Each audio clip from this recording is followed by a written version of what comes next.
నమస్కారం అండి. నా పేరు డాక్టర్ సి రామచంద్రయ్య. హైదరాబాద్లో ఒక రీసెర్చ్ ఇన్స్టిట్యూట్లో ప్రొఫెసర్గా రిటైర్ అయ్యాను. ఆంధ్రప్రదేశ్లోను హైదరాబాద్లోను ముఖ్యంగా అనేక సామాజిక ఆర్థిక అంశాల మీద, డెవలప్మెంటల్ ఇష్యూస్ మీద అటు రీసెర్చ్ పరంగాను ఇటు సామాజిక కార్యకర్తగాను స్పందించినటువంటి అనుభవం నాకుంది. గత 3 దశాబ్దాలుగా ఈ ఉమ్మడి ఆంధ్రప్రదేశ్లోను ఇప్పుడున్న 2 రాష్ట్రాల్లోనూ. ఈరోజు నేను మీ ముందుకు వస్తున్నటువంటి ప్రధాన అంశం ఆంధ్రప్రదేశ్లో ఇప్పుడు జరుగుతున్నటువంటి వివాదము, ప్రభుత్వ మెడికల్ కాలేజీలను పీపీపీ పద్ధతిలో ప్రైవేట్ కంపెనీలకు అప్పచెప్పాలన్నటువంటి ప్రభుత్వ చర్య మీద ఈరోజు అక్కడ జరుగుతున్నటువంటి ఆందోళన పట్ల, ఆ అంశం పట్ల స్పందించడం కోసం నేను ఈ వీడియో చేస్తున్నాను. 2020-2022 మధ్యలో 17 ప్రభుత్వ మెడికల్ కాలేజీలకు జగన్మోహన్ రెడ్డి గారి ప్రభుత్వం శంకుస్థాపన చేసింది. అందులో 4 కాలేజీల్లో అడ్మిషన్లు మొదలైనాయి. 2 కాలేజీలు అడ్మిషన్లకు సిద్ధంగా ఉన్నాయి. మిగిలిన కాలేజీలు వివిధ దశల్లో నిర్మాణంలో ఉన్నాయని చెప్పేసి మనకు తెలుస్తూ ఉంది. 2024లో చంద్రబాబు నాయుడు గారు ప్రభుత్వం అధికారంలోకి వచ్చిన తర్వాత వీటిని సమీక్షించి అందులో 10 కాలేజీలని ప్రైవేట్ పార్టీలకు అప్పగించాలని చెప్పేసి ఒక విధానపరమైన నిర్ణయం తీసుకున్నారు. దాన్ని వ్యతిరేకిస్తూ ఆంధ్రప్రదేశ్లో ఆందోళన జరుగుతున్నాయి. ఇప్పుడు ఈ అంశంలోకి వెళ్లే ముందు ఒకసారి ఈ ఆరోగ్య రంగంలో భారతదేశం కానీ మనం ఓవరాల్గా ఉన్నటువంటి ఒక క్లుప్తంగా ఒక సిచ్యువేషన్ ఏంటని చూస్తే, భారతదేశం ఆరోగ్య రంగం మీద అతి తక్కువ ఖర్చు పెడుతున్నటువంటి దేశాల్లో ఒకటి. జీడిపిలో కేవలం 1.5% మాత్రమే ఆరోగ్య రంగం మీద ఖర్చు పెడతా ఉంది. మెజారిటీ ప్రజలు పేద, మధ్యతరగతి, అల్పాదాయ వర్గాలు, అసంఘటిత రంగంలో ఉన్న ఎక్కువ మంది తమ ఆరోగ్యానికి సంబంధించినటువంటి ఖర్చుల్ని తామే భరించుకుంటూ నెట్టుకొస్తున్నారు. అడపాదడపా ప్రభుత్వ స్కీములు, ఇన్సూరెన్స్ స్కీమ్స్ ఉంటే కూడా ఓపీ ట్రీట్మెంట్లో ఇవేవీ ఉపయోగం కానందువల్ల వాళ్ళ చేతి ఖర్చే వాళ్ళకి ఎక్కువ అవుతా ఉంది. శ్రీలంకతో పోలిస్తే కూడా మనం చాలా తక్కువలో ఉన్నాం. శ్రీలంక తమ జాతీయ ఆదాయంలో 3% ఆరోగ్యం మీద ఖర్చు పెట్టింది. ఒక 2 పదాలు ఈ ఆరోగ్యానికి సంబంధించి ఎలా ఖర్చు పెడుతున్నారు, ఎలా ఖర్చు అవుతామని ప్రజలకు చూసినప్పుడు, క్యాటాస్ట్రోఫిక్ హెల్త్ ఎక్స్పెండిచర్ అంటే తప్పనిసరి పరిస్థితుల్లో వాళ్ళు ఖర్చు పెట్టేటువంటి ఖర్చు, out of pocket health expenditure తమ జేబులోంచి తీసి ఖర్చు పెట్టాల్సినటువంటి ఖర్చు. ఇవి రెంటినీ కలిపి చూసినప్పుడు ఒక ఆరోగ్య సమస్య మీద హాస్పిటల్కి వెళ్ళినప్పుడు, ప్రైవేట్ హాస్పిటల్కి వెళ్తే ఇంక మొత్తం ఖర్చులు వీళ్ళ చేతుల మీదనే పడతాయి. ఒకవేళ ఇన్సూరెన్స్ ఉంటే కూడా హాస్పిటలైజ్ అయితేనే ఇన్సూరెన్స్, కానీ హాస్పిటలైజ్ కాకుండా అవుట్ పేషెంట్ లాగా వెళ్ళి రిపీటెడ్గా హాస్పిటల్స్కి వెళ్తూ వస్తుండే ఖర్చులన్నీ పేషెంటే భరించుకోవాలి. గవర్నమెంట్ హాస్పిటల్కి వెళితే కూడా ఇటీవల కాలంలో అనేక చోట్ల గవర్నమెంట్ హాస్పిటల్లో ఉన్నటువంటి కొన్ని సర్వీసుల్ని అవుట్సోర్సింగ్ చేశారు. అక్కడ వీళ్ళే ఖర్చు పెట్టుకోవాలి. ఒక బాగలేని మనిషితో పాటు అదనంగా మరొక మనిషి వెళ్ళాలి. ఈ రవాణా ఖర్చులు, అక్కడ భోజన ఖర్చులు, మందులు లేకపోతే బయట నుంచి మందులు తెచ్చుకోండి అంటారు. జనరిక్ మందులు సరిగా అందుబాటులో లేకపోతే హాస్పిటల్లో బ్రాండెడ్ మందులు బయట నుంచి కొనుక్కోవాలి. ఇట్లా ఈ అవుట్ ఆఫ్ పాకెట్ ఎక్స్పెండిచరు అనేక కుటుంబాలకు ఒక భారీ వ్యయం అవుతా ఉంది వాళ్ళ కుటుంబ ఆదాయంలో. నేషనల్ శాంపిల్ సర్వే ఆర్గనైజేషన్, జాతీయ గణాంకాల సంస్థ ఒక అధ్యయనంలో ఇటీవల ఏం చెప్పిందంటే, భారతదేశంలో గ్రామీణ ప్రాంతాల్లో 8% మంది, అర్బన్ ప్రాంతాల్లో 7.9%, అటు ఇటుగా 8% ప్రజలు, అంటే కొన్ని లక్షల మంది ప్రజలు, ఇన్ని కోట్ల మంది జనాభాలో కొన్ని లక్షల కుటుంబాలు ఈ అవుట్ ఆఫ్ పాకెట్ ఎక్స్పెండిచర్ వలన, అంటే తమ జేబులోంచి తప్పనిసరిగా ఖర్చు చేయాల్సినటువంటి పరిస్థితుల వల్ల దారిద్ర్య రేఖకు కిందికి దిగజారిపోతున్నారు అని చెప్పేసి ఇటీవల భారత ప్రభుత్వ గణాంకాలు చెప్తున్నాయి. అంటే కొన్ని లక్షల కుటుంబాలు కేవలం ఆరోగ్యపరమైనటువంటి ఖర్చుల వల్ల దారిద్ర్య రేఖ కిందికి పోతున్నారు, అంటే దాదాపు అప్పుల పాలవుతున్నారు అని చెప్పేసి ఈ అధ్యయనం చెప్తుంది. ఈ నేపథ్యంలో మనం చూసినప్పుడు భారతదేశంలో కానీ ఆంధ్రప్రదేశ్లో కానీ ఉన్న పరిస్థితి ఏంటంటే, చాలా బలమైన ప్రైవేట్ హాస్పిటల్ సెక్టర్, బలహీనమైనటువంటి చాలని ప్రభుత్వ hospital sector, public health sector ఇప్పుడు ఉన్నాయి. నార్మల్గా ఒక దేశంలో, ఒక సమాజంలో ఎలా ఉండాలి అంటే, కేవలం సూపర్ స్పెషాలిటీలో మాత్రమే ప్రైవేట్ సెక్టర్లకి ఎక్కువ రోల్ ఉండాలి. కానీ మనకు దురదృష్టవశాత్తు మన సొసైటీస్లో సెకండరీ సెక్టర్లో కూడా బలహీనంగా ఉంది పబ్లిక్ ప్రజా ఆరోగ్య వ్యవస్థ. దాంతో హాస్పిటల్స్ కూడా సంఖ్య తక్కువగా ఉండడం వల్ల ఉన్న కొద్దిపాటి హాస్పిటల్స్ మీదనే రద్దీ పెరగడము, చాలా ఇబ్బందికరమైనటువంటి పరిస్థితుల్లో ప్రజలు హాస్పిటల్స్కి వెళ్ళి ట్రీట్మెంట్ తీసుకొని ఖర్చులు పెట్టుకునే పరిస్థితి తెలుస్తూ ఉంది. ఈ క్రమంలో మనం కోవిడ్ అనుభవం ఒకసారి చూస్తే, మనకు ఇటీవలే జరిగినటువంటి అనుభవం కాబట్టి ప్రైవేటు హాస్పిటల్స్ ఎలా ప్రవర్తించినాయి పేషెంట్లతో, ప్రభుత్వ అధీనంలో ఉన్నటువంటి ప్రజారోగ్య వ్యవస్థ ఎలా పనిచేస్తుందనేది మనం చూసినప్పుడు ప్రైవేట్ హాస్పిటల్స్ ఏ విధంగా పేషెంట్స్ని పీల్చుకుతున్నాయో మనం గమనించినాం. దీన్ని దృష్టిలో పెట్టుకొని ప్రజారోగ్య వ్యవస్థ మెరుగుపడాలి, బలపడాలి అనేటువంటి ఒక స్పృహ సమాజంలో రావాలి. ఇక్కడ ఇంకొక చిన్న ఉదాహరణలు ఎగ్జాంపుల్ చెప్తాను, అనుభవం దీంట్లోంచి. ఈ కోవిడ్ వ్యవస్థ నుంచి, ఈ కోవిడ్ ప్రైవేట్ హాస్పిటల్స్ గురించి మనం మాట్లాడుకున్నాం కదా.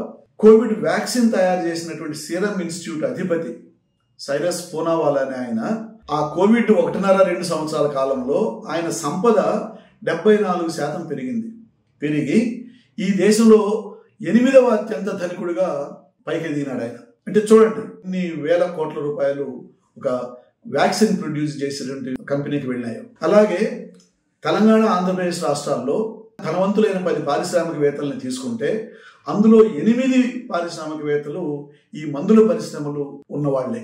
వీళ్ల ఆస్తి ఈ కోవిడ్ టైంలో 54% పెరిగింది.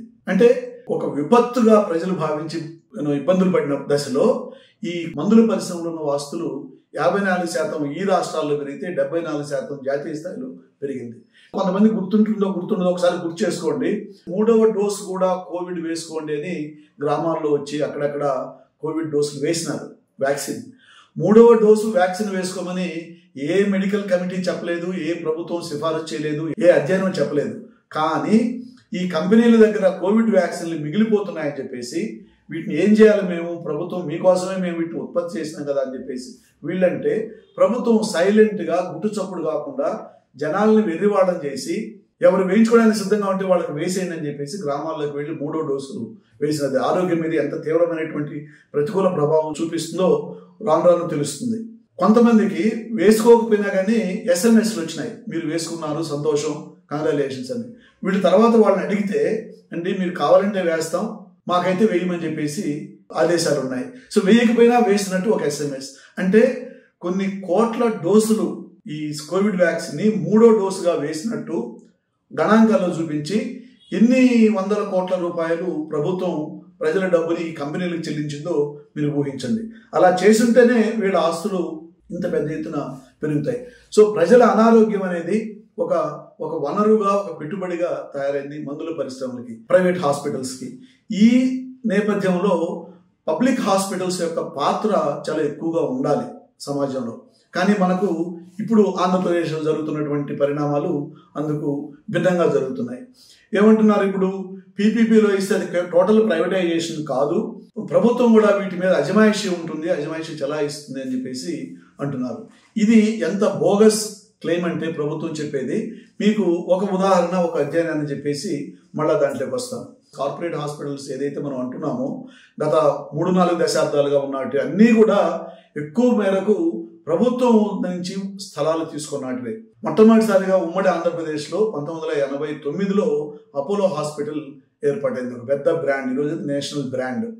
జూబ్లీ హిల్స్లో అత్యంత ఖరీదైనటువంటి హైదరాబాద్ ప్రాంతంలో 30 ఎకరాలు ఆ రోజు రాష్ట్ర ప్రభుత్వం ఆ హాస్పిటల్కి ఇచ్చింది. కేంద్ర ప్రభుత్వం అనేక రాయితీలు ఇస్తుంది వీళ్ళు దిగుమతి చేసుకునేటువంటి ఎక్విప్మెంట్ మీద. సో రాష్ట్ర కేంద్ర ప్రభుత్వాలు రెండూ కూడా భూములు, రాయితీల ద్వారా ప్రైవేట్ హాస్పిటల్స్ ఏర్పాటు కావడానికి పెద్ద ఎత్తున తోడ్పడినాయి 1980వ దశకం నుంచి ఈ దేశంలో.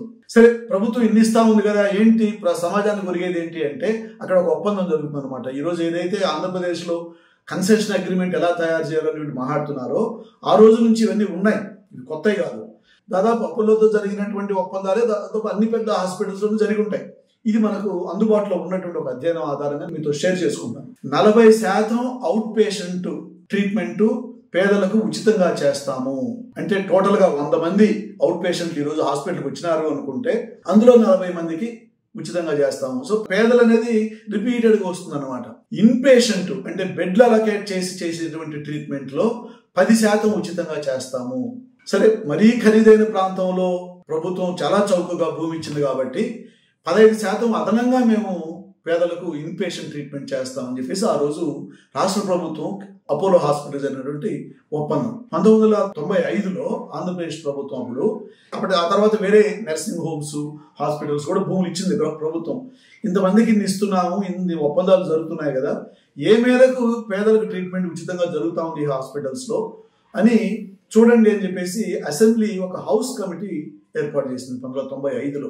ఆ హౌస్ కమిటీ కొన్ని హాస్పిటల్స్ చూసి హైదరాబాద్లో వాళ్ళు ఇచ్చినటువంటి నివేదికలో 2-3 అంశాలు ఏంటంటే, ఏ హాస్పిటల్లోనూ పేదలకు ఉచితంగా వైద్యం జరగడం లేదు, ఏ హాస్పిటల్లోనూ ఇట్లా జరుగుతా ఉందా లేదా చూడడానికి ప్రభుత్వం వైపు నుంచి ఒక నియంత్రిత వ్యవస్థ లేదు, 3 అసలు ప్రభుత్వానికి కూడా ఇంట్రెస్ట్ ఉన్నట్టు కనపడడం లేదు, ఇచ్చేసినామా పోయినామా. సో అర్థమైంది ఏంటంటే, పేదలకు ట్రీట్మెంట్ చేస్తాము అనేటువంటి ఇచ్చేటువంటి ఏదైతే కాగితాల మీద పెడతారో ఇది కేవలం ప్రభుత్వ భూముల్ని ఉచితంగా కారు చౌకగా ప్రైవేట్ కంపెనీలు తీసుకోవడానికి ఇటు ప్రభుత్వము అటు కార్పొరేట్ హాస్పిటల్స్ కలిపి చేస్తున్నటువంటి ఒక పెద్ద మోసము అనేది ఈ అధ్యయనం ద్వారా అర్థమైంది. ఇప్పుడు ఆంధ్రప్రదేశ్లో మేము ఈ హాస్పిటల్స్ మీద అజమాయిషి ఉందంటే దాన్ని ఒక జోక్ లాగా తీసుకోవాలి, కానీ కేవలం ఈ గవర్నమెంట్ హాస్పిటల్స్లో ఉన్నటువంటి భూములు భవనాలు ప్రైవేట్ వాళ్ళకి అప్పచెప్పడం కోసం, పేదలకు వాళ్ళు ఇంత శాతం చేస్తారు చెప్పడం కోసం తప్ప పేదలకు ఒరిగేది ఉండదు, సమాజానికి ఒరిగేది ఉండదు అనేది మనం గ్రహించాలి. ఇప్పుడు ఆంధ్రప్రదేశ్లో జరుగుతున్న పరిణామాలను చూసుకున్నప్పుడు ఒక్కసారిగా 10 కాలేజీల్ని వివిధ దశల్లో పూర్తయినటువంటి వివిధ దశల్లో ఉన్నటువంటి కాలేజీల్ని ప్రైవేట్ పార్టీలకు ఇవ్వడం అనే దాన్ని మనం గమనించినప్పుడు ఒక్కసారి ఉమ్మడి ఆంధ్రప్రదేశ్లో 1999-2004 మధ్య ప్రపంచ బ్యాంకు ఆదేశిత సంస్కరణలు ఎట్లా జరిగినాయో విజన్ 2020 డాక్యుమెంట్, అంటే ఈ రోజు ఆంధ్రప్రదేశ్ ముఖ్యమంత్రిగా ఉన్న చంద్రబాబు నాయుడు గారి ఆ రోజు ఉమ్మడి ఆంధ్రప్రదేశ్ ముఖ్యమంత్రి గారు కాబట్టి నేను ఆ విజన్ 20 టైంలో జరిగినటువంటి కొన్ని ఘటనల్ని కొన్ని విధానాలని గుణపాఠంగా ఈరోజు మనం తీసుకోకపోతే చరిత్ర పునరావృతం అవుతా ఉంది ఆంధ్రప్రదేశ్ అని చెప్పడం కోసం నేను చెప్తున్నాను అన్నమాట. ఆ రోజు సహకార రంగం చాలా దారుణమైనటువంటి దెబ్బకు గురైంది. పాడి పరిశ్రమ, చక్కెర పరిశ్రమలో అనేక ప్రభుత్వ రంగ సంస్థల్ని నిర్వీర్యం చేయడమా లేకపోతే ప్రైవేటైజ్ చేయడమా జరిగింది ఆ 4.5-5 సంవత్సరాల్లో. విద్యుత్ సెక్టర్ లో ఎంత పెద్ద ఆందోళనలు జరిగినాయో, బషీర్బాగ్ లో కాల్పులు జరిగి 3 యువకులు చనిపోవడం మనం చూసినాం. నెల క్రితమే మనం 25 సంవత్సరాలు అయింది విద్యుత్ ఉద్యమానికి అని చెప్పేసి కూడా వ్యాసాలు వచ్చినాయి. 2001-2002లో ఆ రోజుల్లో భారతదేశంలోనే అత్యంత పెద్ద రోడ్డు రవాణా సంస్థగా ఉన్నటువంటి ఏపీఎస్ఆర్టీసీని ప్రైవేట్ పరం చేయడానికి ఒక వ్యూహం ప్రకారం దాన్ని నష్టాలేకి నెట్టి ఆర్టీసీని ప్రైవేటైజ్ చేయాలని చెప్పేసి అజెండాను ముందుకు తీసుకొస్తే కార్మిక సంఘాలు చాలా బలంగా పోరాడి ఆర్టీసీని నిలుపుకున్నాయి. ఇవన్నీ ఎందుకు చెప్తున్నానంటే, ప్రైవేట్ సెక్టర్ని ప్రోత్సహించేటువంటి ఉత్సాహము ఉన్న పబ్లిక్ సెక్టర్ హాస్పిటల్స్ ని బలహీనపరచడమా లేకపోతే నిర్వీర్యం చేయడం అనేటువంటి పాలసీస్ ఆ రోజుల్లో జరిగినాయి. అవి ఈ రోజు విభజిత ఆంధ్రప్రదేశ్లో తిరిగి పునరావృతమవుతున్నాయని చెప్పడం కోసం నేను ఈ ఉదాహరణలు మీకు చెప్తున్నాను. సరే, 2014-19 మధ్యలో ఏం జరిగిందని మళ్ళా చూస్తే అమరావతిలో 7 సూపర్ స్పెషాలిటీ హాస్పిటల్స్ కి ప్రైవేట్ పార్టీలతో ఒప్పందాలు జరిగినాయి. విజయవాడ, గుంటూరు మధ్యలో ఎన్ఆర్ఐ హాస్పిటల్ ఉంది, ఎయిమ్స్ వస్తా ఉండింది. అప్పటికి ఇన్ని హాస్పిటల్స్ ఇక్కడ ఉంటే కూడా ఒక అమరావతిలోనే 7 సూపర్ స్పెషాలిటీ హాస్పిటల్స్ కు ఒప్పందాలు జరిగి కొన్ని వందల ఎకరాలు భూములు ఆ హాస్పిటల్స్కి ఇవ్వడం జరిగింది.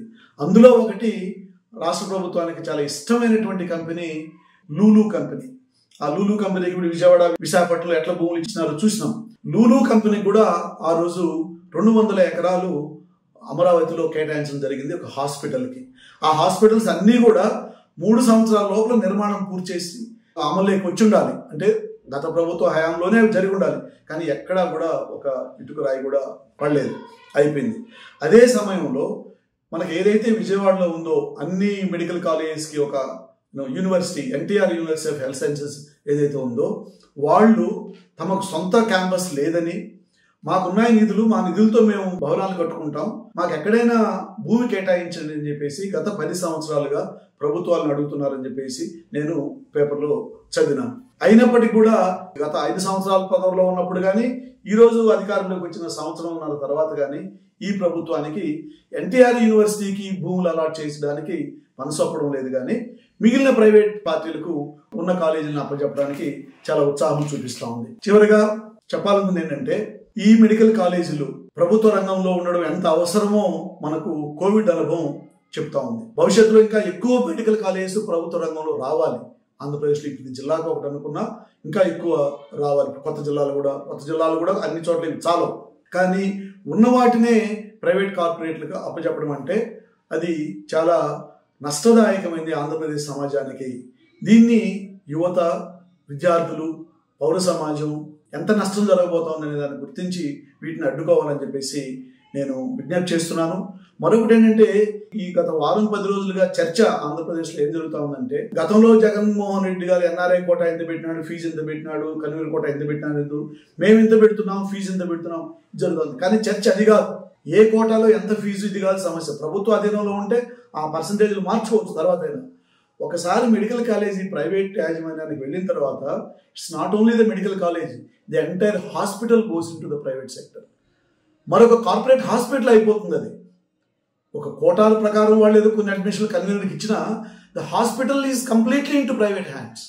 ఇది చాలా ప్రమాదకరం. దీన్ని అడ్డుకోవాల్సిన అవసరం ఉంది. ఈ మెడికల్ కాలేజీలని ప్రైవేట్ పరం ఎటు పరిస్థితుల్లోనూ కానివ్వకుండా కంప్లీట్గా గవర్నమెంట్ సెక్టర్లోనే ఉండే విధంగా పౌర సమాజం, విద్యార్థులు, యువతులు స్పందించాలని నా విజ్ఞప్తిగా, నా కోరికగా నేను ఈ వీడియో చేయడం జరిగింది. మిత్రులారా, జూన్ 7వ తేదీన విజయవాడలో నేను ఇచ్చినటువంటి ప్రసంగం అమరావతి నిధులు, అభివృద్ధి ఇలాంటి అంశాల మీద చాలా విస్తృతంగా యూట్యూబ్లో వెళ్లడంతో అనేక మంది మిత్రులు, శ్రేయోభిలాషులు నన్ను సంప్రదించడము, అంటే నేను కొంతకాలంగా కొంత స్తబ్దతగా ఉన్నాను. వాళ్ళు ఇచ్చినటువంటి సూచనలు, విజ్ఞప్తి, ఒత్తిడి మేరకు నేను నా సొంత యూట్యూబ్ ఛానల్తో ఈరోజు ముందుకు వచ్చినాను. ఇది నా మొదటి వీడియో. భవిష్యత్తులో అనేక అంశాల మీద నేను చేయాలనుకుంటున్నాను. ఈ అభిప్రాయాలు మీకు నచ్చుంటే ఈ వీడియోని లైక్ చేయండి, మిత్రులకు షేర్ చేయండి, విస్తృతంగా దీన్ని పంచుకోండి. నా ఛానల్ని సబ్స్క్రైబ్ చేయండి, నాకు బలాన్ని చేకూర్చండి, కామెంట్స్ పెట్టండి. భవిష్యత్తులో ఇంకా ఎక్కువ వీడియోలతో మీ ముందు రావడానికి కావాల్సినటువంటి బలాన్ని ఇస్తారని, ఆదరిస్తారని ఆశిస్తూ సెలవు తీసుకుంటాను.